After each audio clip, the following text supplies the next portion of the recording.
profesora de la Universidad Iberoamericana. Él imparte los cursos de Cultura y Diseño, Historia del Textil en México y Diseño y Contexto. Y también da clases de francés en la Universidad Autónoma Metropolitana, Unidad Xochimilco. Y en la actualidad, en Lerma. En Lerma. Bueno, asimismo está estudiando la materia de antropología de la moda y su tema es la brujería y muerte infantil, el caso de los mazaguas. Pues le damos la palabra, le damos la bienvenida y… Muchas gracias. Bueno, este trabajo de mortalidad y brujerías parte de, dijéramos, de dos investigaciones, porque primero, trabajar la brujería no era mi eje así de que yo quisiera decir voy a saber mucho de brujería. Es una situación que yo me encontré cuando quise trabajar las principales enfermedades causa de muerte infantil en la zona Mazahua, que fueron mis primeras incursiones en la década de los 90, que hice un primer trabajo, y solo iba yo para saber por qué morían los niños pequeños menores de 5 años.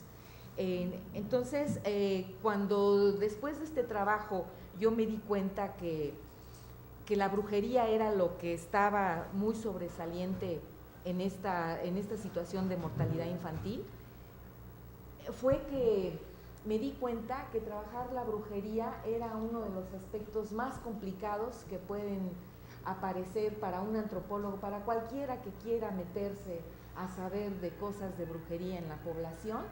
Es un hecho demasiado complicado. De aquí que yo lo comprobé cuando hice mis primeras incursiones en una comunidad mazahua del municipio de San Felipe del Progreso, que es uno de los municipios que cuenta con más población mazahua.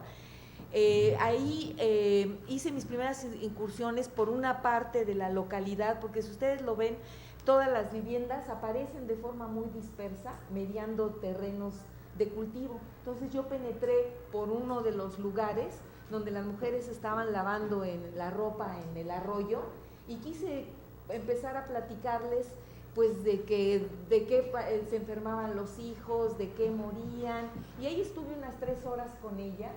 Y al siguiente día que yo vuelvo a la comunidad me entero que algunas de las señoras con las que yo había platicado habían dicho a la gente que yo iba para robarme a los niños, para venderles droga y que era bruja, ¿no? Entonces yo dije, no, sí, yo aquí no puedo trabajar en esta parte de la comunidad, pero todavía yo insistí en que quería trabajar las enfermedades sin pensar precisamente a qué me iba a enfrentar. Y cambié de paraje 2 kilómetros más adelante y ahí es donde encontré una situación totalmente diferente. Lo primero que encontré fue personas que inmediatamente se abrieron para platicarme, que me tuvieron confianza, y entonces sí, empecé ya con ellas a elaborar un primer trabajo, que es de 1990, donde por un cuestionario que yo hice a 50 madres de familia y también platicando con sus esposos, me fui enterando que era un listado de 20 enfermedades, las más importantes, aquí puse algunas, y una de ellas eran los aires. Por eso mi primer trabajo se llama El aire del Señor dueño de la tierra. Todos estos aires solo los podríamos entender desde una perspectiva, desde una cosmovisión mesoamericana, ¿no? Son esos seres diminutos, dueños de la tierra, dueños del agua, que si los niños no se portan bien o los adultos no tienen ese respeto que se considera que hay que tenerles, envían sus aires y van a causar problemas de signos y síntomas de enfermedad, y principalmente van a ser la diarrea y el vómito, y en eso está el cubierto el aire del dueño de la tierra, del dueño de agua. También al mal de ojo consideran que es un aire causado por que la gente, no necesariamente por envidia de los pequeños, pero sí por un deseo de tenerlos, y también la pulmonía y el sarampión, aunque pareciera que son categorías de la medicina biomédica, en la comunidad están entendidos como si fueran producto de un aire. ¿sí? Pero luego cuando me encuentro yo, que empiezo a analizar esta información de este primer trabajo, con los aires de muerto, los aires malos, los aires de la chupada de la bruja, entonces yo empiezo a ver que todas estas enfermedades están sobrepuestas con algo que empezaba para mí a ser la brujería, que empezaba yo a ver que ahí había algo que estaba asociado con lo negro, con la muerte, etcétera. Entonces es de ahí que yo me voy de la comunidad con este trabajo, pensando que yo tengo que regresar y hacer un trabajo sobre la brujería, sobre el aire malo causado por envidia, porque a diferencia de la brujería por envidia, la chupada de la bruja tiene mucho que ver con un ser sobrenatural, que puede ser un pájaro o un guajolote que se coloca sobre el techo de las viviendas, de las casas, y va a chupar la sangre, pero nada más de los niños recién nacidos, considerados los más débiles. Es muy compleja toda la concepción de la chupada de la bruja, pero Hugo Nutini y varios antropólogos norteamericanos, mexicanos, la trabajaron mucho hasta la década de los 60, considerando que era una de las enfermedades más importantes para explicar la muerte de los niños recién nacidos, que realmente para Hugo Nutini y estos antropólogos se trataba de una asfixia causada por la madre cuando el niño se dormía en su pecho, etcétera. Entonces, este tipo de brujería sobrenatural no es la que yo ya me encontré, que ya está considerado por los antropólogos, que ya por esa brujería ya no mueren tanto los niños, sino que la que me encontré es todas estas enfermedades como explicadas en un primer momento a uno que viene de fuera, que esto es de los que mueren. Yo les voy a contar ahorita cómo fue que me pude enterar que todas estas enfermedades realmente la causa había sido la brujería. Yo parto de la idea de que la situación colonial generó una patología de la pobreza y que todas esas enfermedades que se han estudiado por los antropólogos médicos, que fueron introducidas por los colonizadores y que no existían como causa de muerte en el México precolombino, eran la viruela, la tuberculosis, gripe, sarampión, tosferina, difteria, varicela, pero sobre todo aquellas producto del hambre, ¿no? Entonces, lo que yo vi es que todos estos padecimientos tenían efectos letales, eran causa de muerte únicamente en estos estratos socioeconómicos de los cuales yo les voy a hablar, de la población mazahua. Les voy a mostrar algunas diapositivas de la situación en la que vive la población. En el año de 1981, antes de que yo ya hiciera la investigación, trabajé en el registro civil de la cabecera municipal, las actas de nacimiento y las actas de defunción, encontrándome que había una mortalidad de 131 niños por 1000 nacidos vivos y registrados, una mortalidad muy alta a la que se reportaba oficialmente, pero aún así, cuando ya empecé a hacer mi trabajo con las madres, hablándome de la cantidad de niños que fallecían en cada familia, me encontré que la mayor parte de los niños, de estos niños que murieron, de los que yo me enteré, habían sido enterrados sin ningún permiso, casi dijéramos de noche, porque no contar con el acta de defunción era pagarle al doctor unos 300 a 500 pesos, y entonces como no tenían dinero, los enterraban de manera clandestina. En este sentido, la tasa de mortalidad infantil se elevaría, por decir poco, a más de 150 niños por 1000, si tomáramos en cuenta todas estas muertes clandestinas. Como en el registro civil yo vi que la anotación que se hace de las causas de la muerte la hacen los médicos. Entonces, para los médicos, una de las enfermedades más graves, la primera por la que mueren los niños menores de 5 años, que serían los síntomas de la diarrea y del vómito. Y después, en segundo lugar, las enfermedades respiratorias, las bronquitis, pulmonía, etcétera, pero primero era la diarrea. Entonces, yo lo que estuve viendo es que la comunidad, si bien contaban con pozos con bastante agua, esta agua se mandaba a las cabeceras municipales y ellos se quedaban con otros pozos locales, y así como está el pozo, así sacaban las cubetas de agua, así la bebían, la utilizaban para los alimentos, para la higiene y todo, y diciendo que el agua era completamente limpia porque no se le veía nada sucio, ¿no? Ellos hasta el año 1973 el INI les construyó un cárcamo y pudieron contar, digamos, con agua potable, pero este lugar resultó ser insuficiente. Podríamos hablar de que hay un centro en esta comunidad donde está la iglesia, porque ya les comenté que todas las viviendas están de manera dispersa. Entonces ahí había colas desde la 1 de la mañana, ya no les digo qué pasaba a las 11 de la mañana, porque era el único lugar donde podían abastecerse de agua, y en los otros lugares solo en época de lluvia, que contaban con otros manantiales. Ya en el 90 que yo empiezo el trabajo, platico con las autoridades que había en esta comunidad, que le voy a llamar Mayorazgo, sí, donde había un casco de hacienda, y las autoridades eran de origen evangélico y se preocuparon porque como ellos, por problemas de violencia que hubo muy fuerte con los católicos, tuvieron que irse a vivir a las partes más altas del cerro. Entonces el problema del agua era más grave y ellos lucharon, siendo autoridades, para que se les construyera este tanque de almacenamiento y así pudieran tener todos los protestantes agua, pero que también bajaba hacia las partes donde habitaban los católicos. Hablándoles de los aires, que es un complejo de enfermedad que solo se explica desde la perspectiva de una visión mesoamericana. El aire del señor dueño del agua, es en el Benjige, en Mazagua, todavía la población le sigue pidiendo para que no haya carestía de agua. Entonces le ponen su moñito como si todavía ellos estuvieran de alguna manera haciendo ofrendas al Tlaloc, ¿sí? Entonces cada que es el 3 de mayo, ellos visitan todos los manantiales, todos los pozos, les hacen una misa, les ponen ofrendas por este problema tan fuerte que tienen del agua.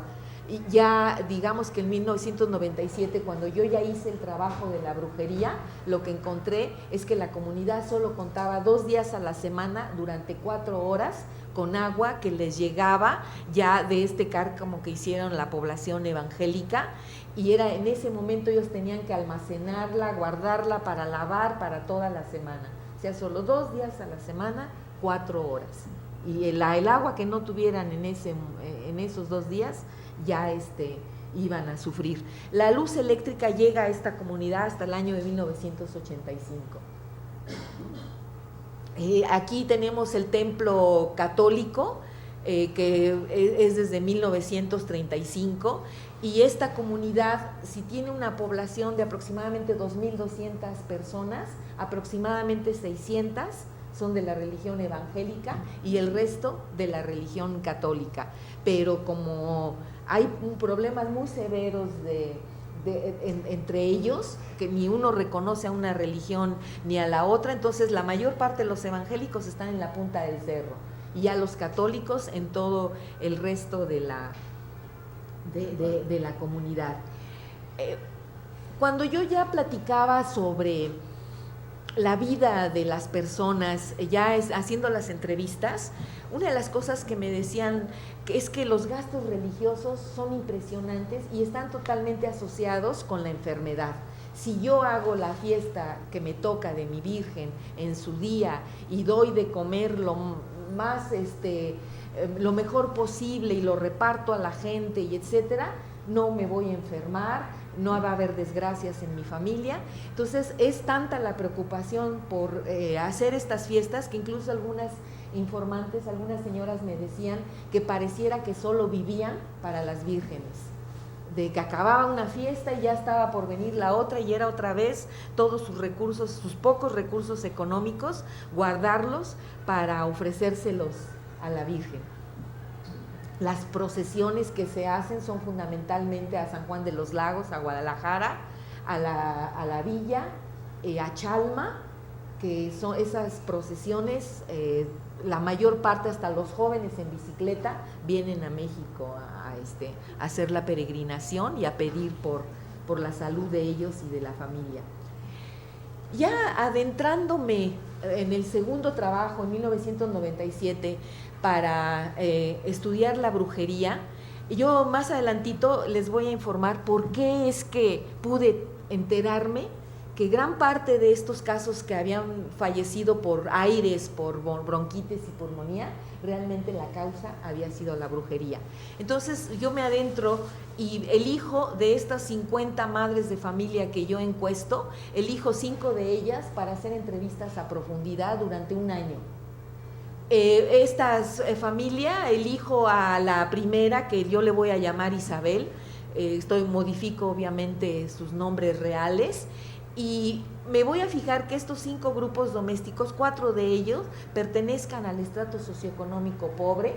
Estoy hablando de un sueldo de 1,000 pesos mensuales, estoy hablando de 2 hectáreas de tierra en pedazos, como ellos lo explican, y también pensé que la religión de ellas fuera diferente. Al principio yo quería tener madres de la religión evangélica, pensando que, como en sus creencias ya dicen no creer en la brujería, que me iban a reportar diferente las causas de la muerte de sus hijos, ¿sí? Entonces, pero finalmente me doy cuenta que aún la población evangélica, como es de reciente adscripción, no va más allá de una generación, aún los evangélicos hablaban de envidia, hablaban de muerte por brujería, y de manera, digamos, a escondidas, clandestina, visitaban a los curadores de brujería, porque lo tenían prohibidos por su religión, pero ya ante un caso de desesperación de un pariente enfermo y que no se curaba, no había más que buscar la esperanza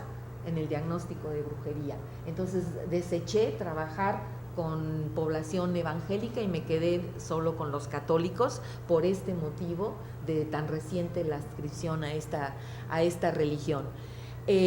Otra cosa, buscaba yo también diferente escolaridad, y resulta que nunca encontré una madre que tuviera más allá de 5º año de primaria. Entonces estoy hablando que la escolaridad de las madres era nada o 2 años, hasta el 2º año de primaria. La edad, aquí por ejemplo tenemos a Isabel, que tendrá unos 30 años, y su suegra, que también entrevisté, ya con 55 años. Entonces las estrategias ante la brujería iban a variar en ese sentido. Pero una de las cosas más importantes en mi trabajo era que tuvieran hijos fallecidos por brujería, y ese era el problema. ¿Quién tendría hijos fallecidos por brujería? Cuando lo difícil que era que me hablaran en este sentido. Y la otra cosa fue la empatía, que me tuvieran una gran confianza para relatarme la causa y todos los problemas que habían tenido si es que el pequeño había fallecido por brujería. Aquí esta familia que elegí tuvo 5 hijos. Isabel, falleció una mujercita, la más pequeña, por brujería, presentando signos de diarrea y vómito, y las causas para que muriera esta pequeña fueron por una envidia excesiva, porque esta familia tenía 4 hectáreas de tierra, entonces las cosechas eran más de 1 tonelada de maíz, y esto causaba la envidia. Tenían yunta de bueyes, entonces por eso le mataron a la hija de Isabel. Esto es desde la percepción de ellas, ¿sí? Claro. 5 hectáreas es lo que tenían. Y otra causa que vamos a ver, que en los 5 grupos domésticos que entrevisto a profundidad, era también el adulterio, acusando que el marido era alcohólico y que entonces en ese estado tenía otras mujeres, y estas otras mujeres, por envidia de la esposa, le iban a matar a sus hijos, ¿sí? Esta otra madre, diríamos Josefina y Anselmo, también del estrato pobre.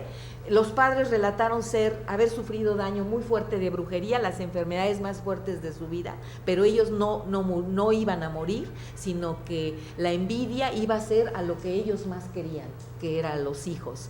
Entonces a Josefina fallecen los hijos más pequeños y 2 mujercitas también. Vimos que anteriormente había sido una mujercita, aquí son 2 mujeres recién nacidas, y una de ellas dice que es por chupada de la bruja, y la otra por brujería. Y las causas igual, envidia de sus tierras, y aquí Josefina contaba con una pequeña tiendita en su casa y también eso motivaba mucho la envidia, entonces por eso le mataron a las dos pequeñas, y la otra, ella acusaba.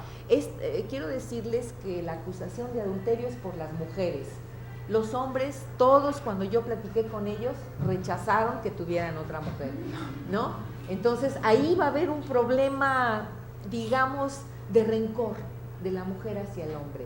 Esto lo voy a recordar al final en mis conclusiones, todo lo que está envuelto para que yo llegue a interpretar por qué pienso con todos los datos que tuve que fallecieron por brujería, y la importancia de la envidia y la importancia del rencor también de la mujer. Eso que tiene allí en las manos, disculpe que... Qué bueno que me lo dijo. Es un tlacuache ya disecado.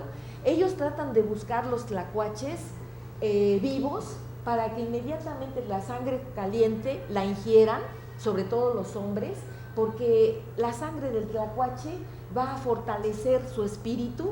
Estamos hablando aquí de entidades anímicas, que era la imagen del cuerpo que tenían estas poblaciones en el mundo prehispánico, que es el tonali. Ellos no dicen para fortalecer el tonali, ahora lo dicen en español, y es el tlacuache, su sangre caliente va a fortalecer del espíritu para que yo pueda estar fuerte y vencer la brujería. Cuando no pueden conseguir el tlacuache vivo, que es muy difícil que agarren a un tlacuache así inmediatamente ingerir su sangre, guardan los que ya tomaron la sangre y piensan que también la carne seca también los va a fortalecer por la brujería. Lo tienen colgado enfrente de la casa, así como tienen colgadas las mazorcas del maíz para espantar a los malos aires, también cuelgan el tlacuache porque también va de alguna manera a proteger la casa, ¿sí? Pero sobre todo es ingerir su carne. Entonces, la otra forma de estar fuerte ante la brujería es con el pulque, y ya los ajos, que ya es de origen español, colonial, pero de origen prehispánico es el tlacuache y es el pulque.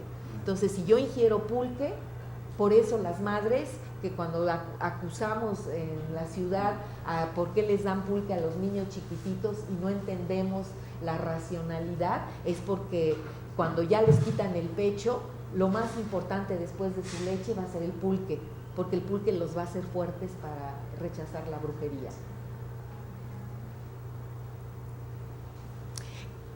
De estas 5 familias, tuve una que es del estrato rico. Esta es una de las familias más ricas de toda la comunidad. Digamos que es la más rica.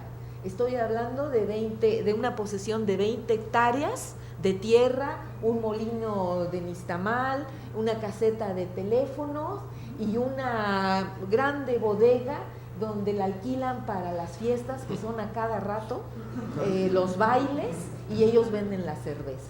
Entonces, los ingresos de esta familia pudiéramos decir que son altos, pero finalmente ella, que se llama Alejandra, el marido, siempre que lo entrevisté, siempre estaba tomado. Entonces, el alcoholismo era un problema muy fuerte también en él, y yo podía decir que pertenecen al estrato pobre, porque todas sus estrategias, se les mueren 2 pequeñas de brujería, y podríamos decir, bueno, ¿cómo en una familia con estos recursos, con estos ingresos, se les van a morir de brujería? Pues también se mueren 2 pequeñas de brujería, con síntomas de una severa desnutrición, una de ellas, y la otra de problemas de respiratorios. La causa que me adjudica la madre es por envidia de los bienes económicos y por el adulterio. El esposo ahí no estaba seguro que fuera por brujería, pero nunca iba a aceptar que hubiera sido por adulterio, y ella decía que una de estas mujeres, de las tantas que él tenía, es la que le había hecho la brujería, ¿no? Entonces vemos las condiciones en las que están sus pequeñitos. Ella, si todas las mujeres acarreaban el agua con las manos, mandaban a los hijos pequeñitos, ella era la única que con un burro, pero iba también a hacer fila para el agua. Y esta chiquita de ella, igual todos los niños presentando un problema de la piel de sarna, muy fuerte, porque aquí hay un doble mensaje. Si yo sé que tengo que bañar a mis hijos, pero si yo los baño y están bonitos y voy a la cabecera municipal por mi mandado, les van a echar el ojo, porque por bonitos me los van a envidiar, y esto coincidía que siempre al llegar del mandado el niño presentara síntomas de vómito o de diarrea, y ellas decían no lo debí de haber bañado, entonces no los tratan de no bañarlos y se llenan los niñitos todos sus bracitos de sarna.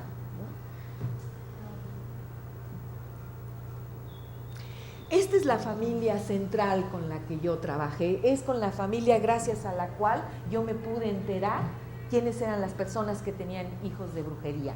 Desde 1990, que yo llego a ese paraje donde ya me empezaron a tratar bien, justo era una de ellas era Carmen, le voy a llamar Carmen, y su esposo Patricio. Ellos tuvieron 18 hijos, de los cuales 4 fallecieron por brujería. Si yo ahorita los voy a saludar a la comunidad, ya van a tener 21, porque Patricio siempre, como yo llevaba a mi hijo pequeñito para que pudiera entrevistar a los hombres, yo siendo mujer, y vieran que yo tenía mi familia, etcétera, porque si no iba a ser un problema para mí entrevistar a los hombres.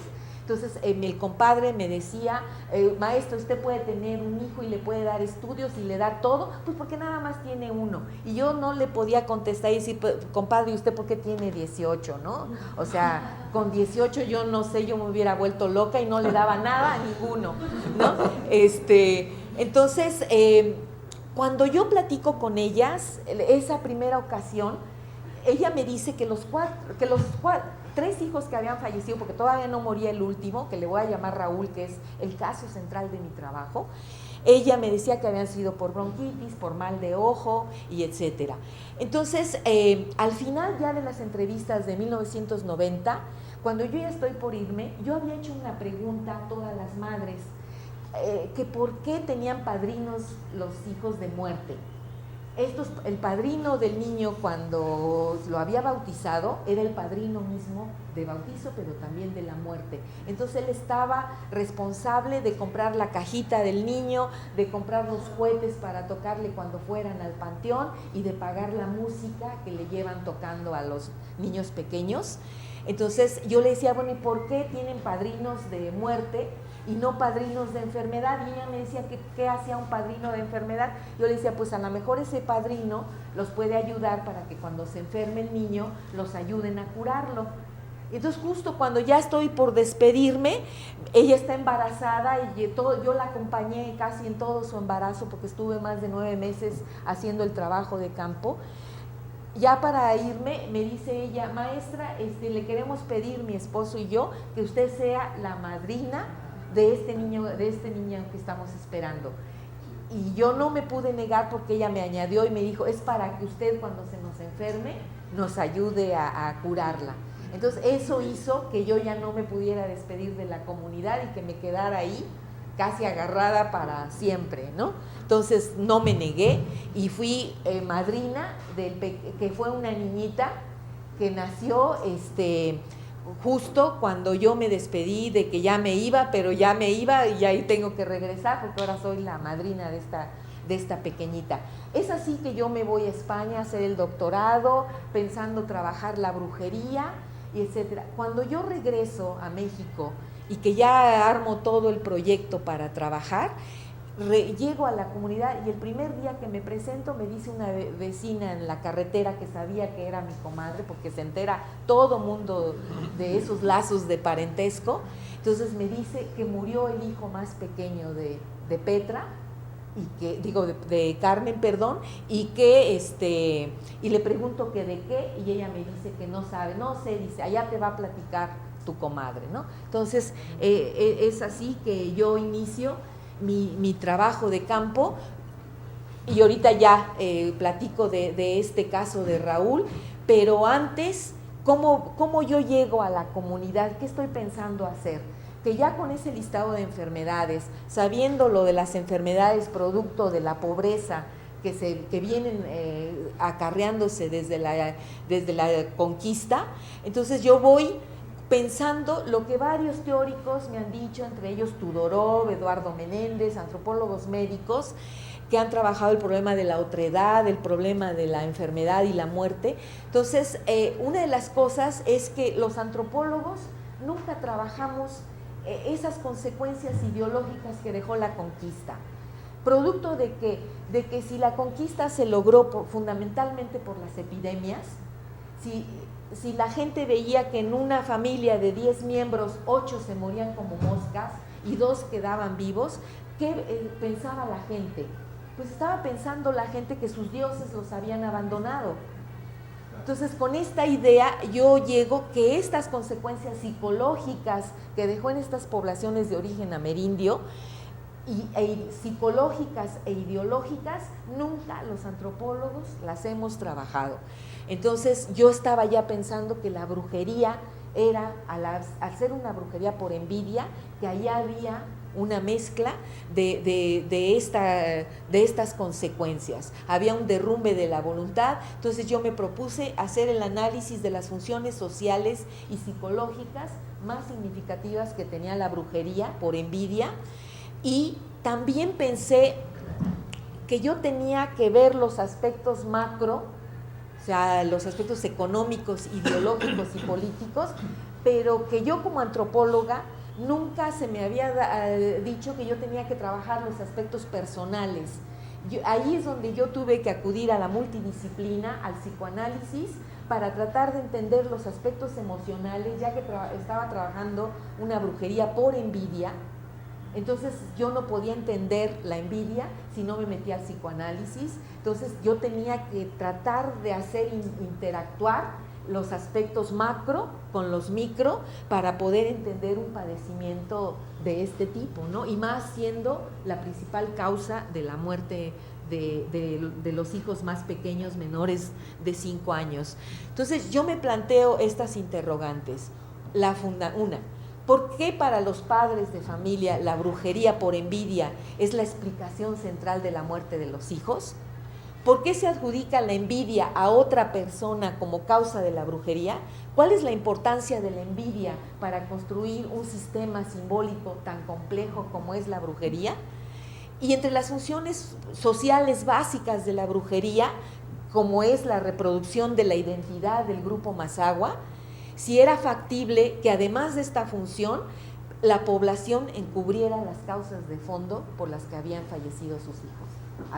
Pensando que se trataba de envidia, estaban encubriendo cuáles eran las causas reales, ¿no? Que son las que yo voy a tratar de interpretar al final del trabajo. Como les comenté, yo llego a la comunidad en junio del 97, me dicen que murió el hijo más pequeñito, es un niño que yo había asistido a su bautizo, no era mi ahijado, era el más chiquito, luego le seguía a mi ahijada. Se llamaba Raúl y tenía una edad de 1 año 2 meses al momento de fallecer. Cuando subo a ver a mis compadres, los encuentro trabajando en la milpa. Yo decía, pues si murió el niño ayer domingo, yo no me explicaba por qué estaban ellos dos trabajando en la milpa y con todos los chiquitos que tenían. Y nada más lo único que me mostró a mí que había ahí un tremendo dolor eran los ojos llorosos y un moñito negro en la solapa de sus trajes, ¿no? Ahí el niño entonces recibió, cuando me platican ellos de la carrera del enfermo, ya me dicen, comadre, fue por brujería, me enseñan las bolsas y las bolsas de plástico llenas de plantas, de medicamentos de patente, de todos los recursos médicos, tanto de la medicina alopática como de la tradicional popular. Entonces me van platicando a lo largo de 6 meses de toda esta carrera del enfermo. Yo tuve que decir a los asesores para este trabajo que que yo me quedé con este caso como el más importante. La tesis está llena de 5 capítulos de todos los otros grupos domésticos y todos los casos de muerte, pero eran niños que habían fallecido 5, 10, 15 años, que ni siquiera yo lo sentí, podía platicar, y con este niñito lo había conocido, había sido reciente la muerte, entonces sí fue para mí medio brutal, pero yo dije, si yo no trabajo este caso, nunca voy a entender la brujería. O sea, yo tengo ante mí una suerte impactante de llegar a la comunidad y ver que un niño ha fallecido y la causa es por brujería. Nada más imagínense, ustedes como investigadores, cómo se sentirían, y luego la otra parte también humana. Entonces sí fue muy complejo. A lo largo de todo este tiempo, yo voy siguiendo la carrera del enfermo, no solo entrevisto a estos 5 padres de familia, entrevisto a médicos, entrevisto a los curadores de brujería que los atendieron, entrevisto a la enfermera Prodiax, que es esa enfermera que creo que solo el Estado de México contaba con ellas, que visitaba todas las casas y se enteraba, una enfermera que podíamos decir casi era de cabecera. La entrevisto a ella, entrevisto a los hermanitos de los niños que fallecen, a los tíos, etcétera, para tratar de entender yo todas estas estrategias y a ver si había más casos de brujería que se hubieran curado en la misma familia, ¿no? Entonces, les voy a platicar estos 20 tratamientos de una manera así un poquito general para que ustedes entiendan mis conclusiones y a ver si lo interpretan de una manera pues diferente a como yo lo hice. Entonces el niño empieza un mes y medio antes de que falleciera, empieza a estar enfermo de diarrea nada más. La madre piensa que es porque le están saliendo los dientecitos y no hace nada, pero al 4.º día, que ya la diarrea es más fuerte, ella actúa. Entonces actúa con medicamentos que tiene de otras enfermedades de los otros hijos, le da terramicina, le da suero, le da test con plantas para curar la brujería. ¿Qué les estoy diciendo con esto? Que la madre ya traía en su cabecita que había brujería ahí. ¿Por qué?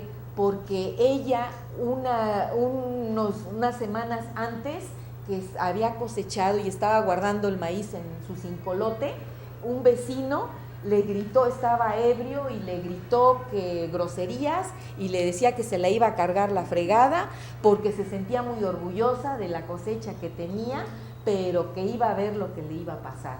Esto, ella siempre se sintió impotente de no haberle contestado, porque si le hubiera contestado, ella hubiera regresado ese daño. Entonces no le contestó nada, se quedó con todo el coraje dentro y empezó a soñarlo. Y cuando el niño se le enferma, ya ella seguía soñando al vecino que la estaba amenazando de una desgracia. Entonces el que no se le quitara la diarrea, para ella ya había una brujería, y por eso vemos que el tratamiento es con plantas de brujería, la hierba del diablo, el pirú, la jara y los tés amargosos. Ella, pero tal vez pensando que todavía lo podía curar, etcétera. Pero sigue el niño con la diarrea, entonces ella ya con el diagnóstico de brujería va con una curadora de una comunidad próxima, a unos 5 kilómetros de ahí, y es una curadora familiar, así como nosotros tenemos nuestros médicos de cabecera, en las comunidades tienen su médico de cabecera, pero para curar la brujería. Entonces la va a ver y esta curadora le rechaza, negó que se tratara de un aire malo y le dio como si fuera nada más una simple diarrea, hierba del golpe, bicarbonato, pero ya el niño con todos estos medicamentos empezó a tener vómito. Entonces la tercera consulta, ya al 7.º día de estar malo el niño, fue con un médico alópata. Entonces ustedes me van a decir, ¿por qué con un médico? Entonces estaba pensando que ya no era brujería o que no.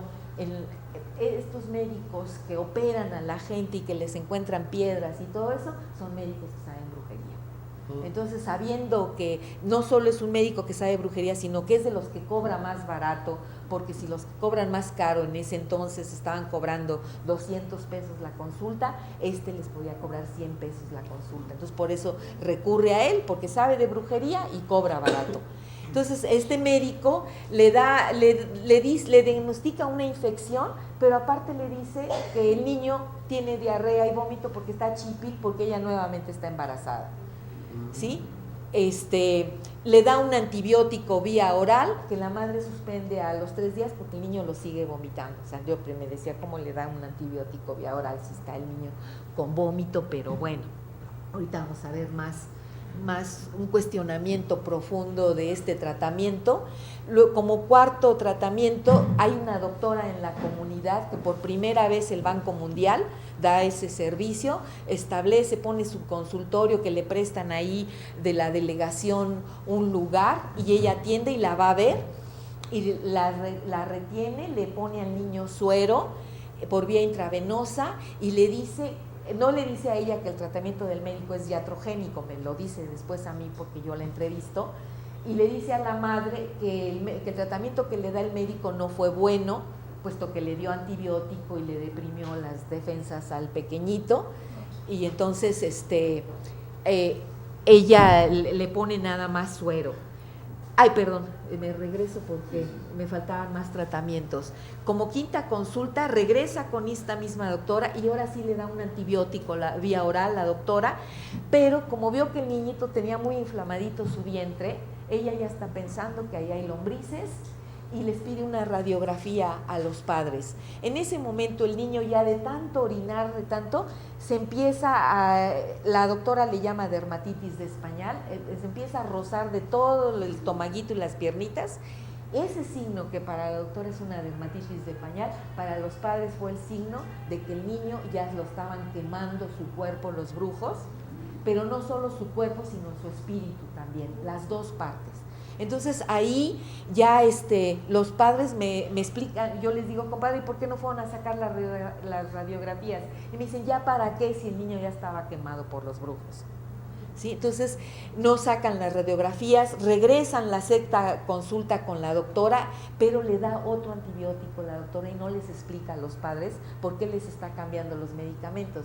Y la comadre Carmen me dice a mí, nada más nos cambiaba los medicamentos, ahora uno y otra otro, y eso para qué servía, y mi hijo no se curaba y al contrario seguía peor, ¿no? Entonces le iba dando la doctora otro medicamento y la madre lo iba rechazando porque el niño no, y porque se lo cambiaba y no tenía una explicación de por qué sucedía esto, y suspenden el tratamiento. Entonces como séptimo consulta ya no tenían un centavo, incluso uno de los días que trataron de llevar al niño a esta consulta no tenían dinero. Una vecina de la comunidad le da 10 pesos al compadre y le dice, ten para que cures a tu hija porque tú ya viviste, ¿sí? Pero sin dinero. Entonces tienen 3 hijas que desde los 10 años, cada que cumplían 10 años las hijas, las traía a México, a la central de abastos, con una patrona que tenía mi compadre Patricio, y ya se las dejaba como domésticas. Entonces una de ellas, la mayor, ya ganaba, etcétera, entonces le pide ayuda el padre y va a la comunidad con 4,000 pesos para curar a su hermanito. Entonces, en la séptima consulta van primero con un curador de brujería, con uno de los considerados más fuertes de la comunidad, de una comunidad aledaña, y el mismo curador ve al niño ya tan grave, tan deshidratado, que le dice que no lo va a tratar y rechaza darle el tratamiento, ¿sí? Ese mismo día van con un médico de la cabecera municipal, uno de los médicos que tienen clínica con más recursos para atender a la gente. Ya van con un peso de 7 kilos, lleva el niñito ya totalmente deshidratado, le da un antibiótico, pero le dice la hija mayor al médico, intérname a mi hermanito, yo tengo con qué pagarte, y el médico dice, no, este niño no lo interno, ya viene muy grave. Y los padres me explicaron a mí que no lo internaron, que porque al otro día eran las votaciones y los 2 médicos principales eran del PAN, etcétera, etcétera. Ellos pensaban que por razones políticas no, pero el médico, obviamente, si no lo trató el curador de brujería, imagínense si el médico lo iba a internar en un estado de gravedad de este tipo, ¿no? Entonces rechaza internarlo, y como noveno tratamiento, Consultaron a otro médico también con clínica en la cabecera municipal y también rechazó, también les dijo que él no lo internaba, que el niño ya estaba muy grave y que ya iba a fallecer.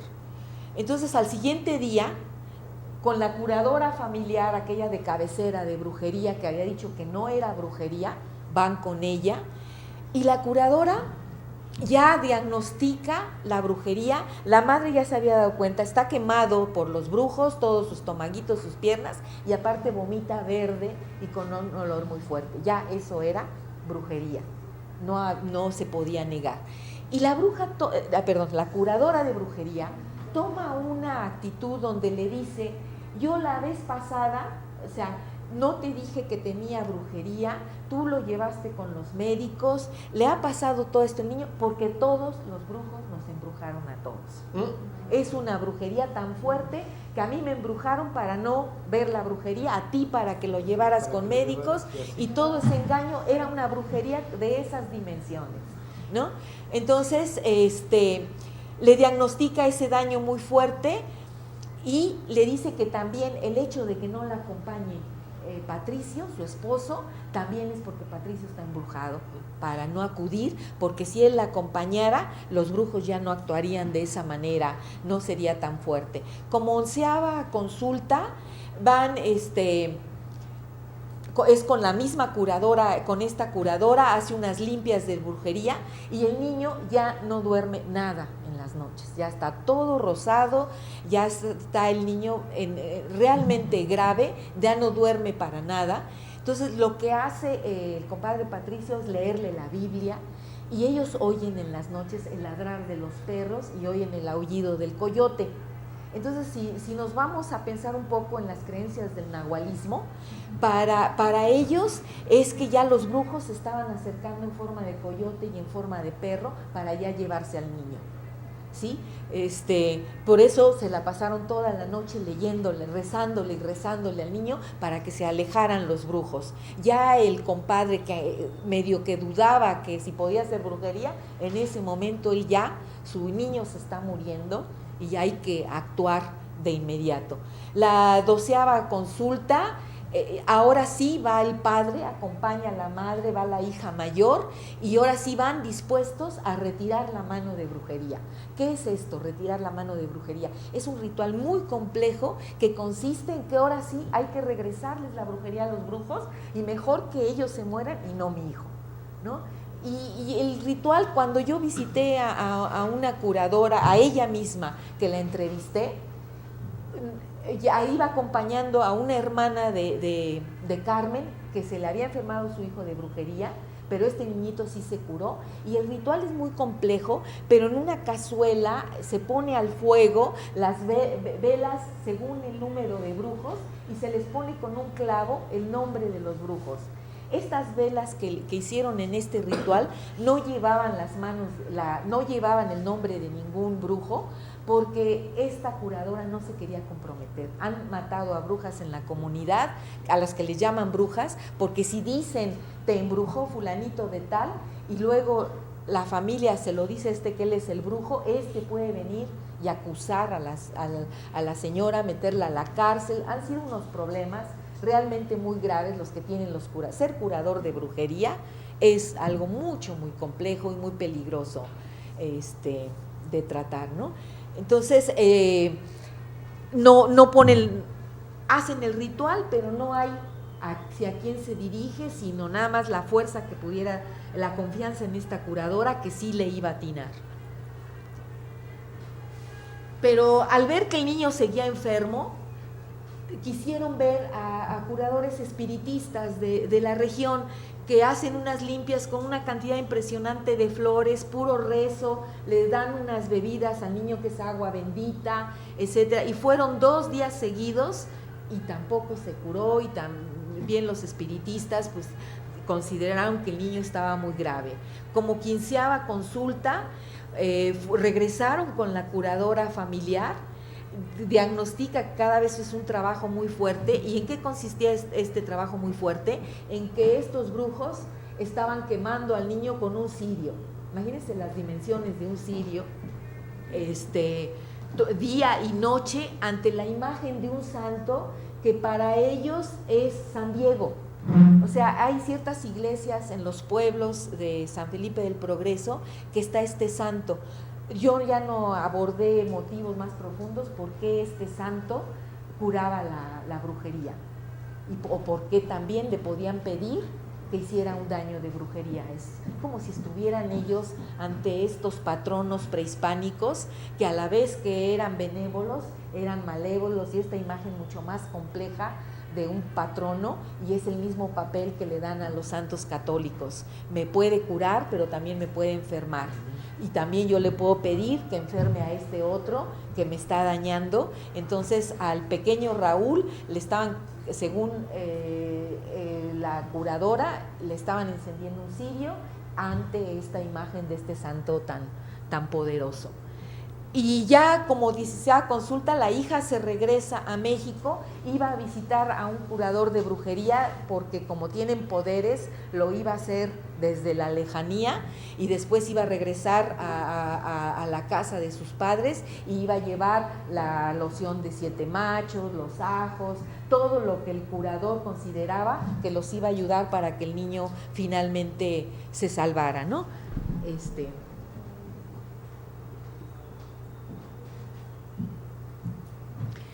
Después, ya el niño realmente grave, visitan a una curadora de brujería de la misma comunidad que no habían querido ver porque consideraban que era menos potente que su curadora familiar. Ella les dio un tratamiento con una limpia, regresaron con otra curadora de las más famosas de la cabecera municipal y les dio un tratamiento de baño con plantas medicinales para la brujería y pomadas. Cuando regresan con esta curadora, después de 4 consultas, que ya fue la última, porque como aquí al siguiente día, cuando la última curadora que ven, al siguiente día el niño fallece y ya no regresan con ella. Pero esta curadora local fue la única que les dijo quiénes eran los 4 vecinos brujos. Eran 4 y les dijo las causas y quiénes eran. Y era de la misma comunidad y se atrevió a decir esta situación, y ahora sí se enteró de los nombres y los puso en las velas y las quemó para regresárselas a los vecinos. Estos 4, la identidad de estos vecinos obviamente me las dieron hasta el final de las entrevistas. Entonces eran 2 hombres y 2 mujeres que resulta que la familia de Carmen, mis compadres, sus 4 hectáreas de tierra que tenían habían sido heredadas por una persona, a la madre de Patricio, que era viuda. Ajá, sí, y entonces les heredaron esas tierras. Estos vecinos se consideraban parientes del anterior dueño y creían que mis compadres no podían vivir en esos terrenos porque no eran de ellos, no les pertenecían, ellos venían de otra comunidad. Entonces todo el tiempo se la pasaban molestándolos, y obviamente estos son los que, según los padres, mataron a los hijos, y 2 mujeres eran por adulterio con Patricio. Yo creo que me voy a ir a las conclusiones, ya con esto tenemos datos suficientes para... pues aquí están. Las funciones sociales centrales del sistema simbólico de la brujería son: 1. Resolver los conflictos intrafamiliares e intervecinales, aminorando en gran medida la violencia física. Posibilitar un cuestionamiento de la desigualdad socioeconómica y mantener la identidad y la cohesión como un grupo que se reconoce y es reconocido en sus particularidades, ¿no? Toda su cosmovisión y en su lenguaje particular. En estos 5 grupos familiares, de todos los demás que entrevisté, 52 hijos en total que tuvieron estas 5 familias, fallecieron 14, y de los 14, 11 casos fue por brujería. 9 mujeres y 2 varones, o sea, un problema ahí importante de género. La brujería es elegida como explicación de su muerte por razones multifactoriales. Se trata de factores que están completamente interaccionando. las condiciones de miseria extrema, el número tan elevado de muertes infantiles, el adulterio y el alcoholismo de los padres, aspectos afectivos como es una intensa envidia, pero también el miedo y el rencor a los supuestos brujos por sus amenazas constantes. La atención médica alopática, que no cuenta con recursos suficientes para la atención de estos casos de extrema gravedad, que no solo lo supe por este niñito, sino por otros niños que se enfermaron mientras yo hacía trabajo de campo y que acompañé a la madre a los hospitales cercanos y que nunca encontramos ni pediatra, ni los internaban, ni nada, y niñitos todos que fallecieron porque no hay esa atención médica alopática suficiente. Entonces, en esta interacción de factores, yo considero que puedo hablar de un factor determinante sobre todos estos que les acabo de mencionar, y sobre todo con el caso de la muerte de Raúl, que es la ignorancia de todos los sujetos sociales que estuvieron involucrados. Ignorancia del personal médico, de las creencias y conocimientos de la población sobre su particular sistema médico. Si la doctora que atiende en la comunidad supiera la gravedad y la fuerza de la brujería, tal vez hubiera actuado de manera diferente. Ignorancia de los curadores especializados en la brujería y una ignorancia de los padres por priorizar las terapéuticas mágicas que los limitaron para enfrentar el problema real. Sí, muchas gracias.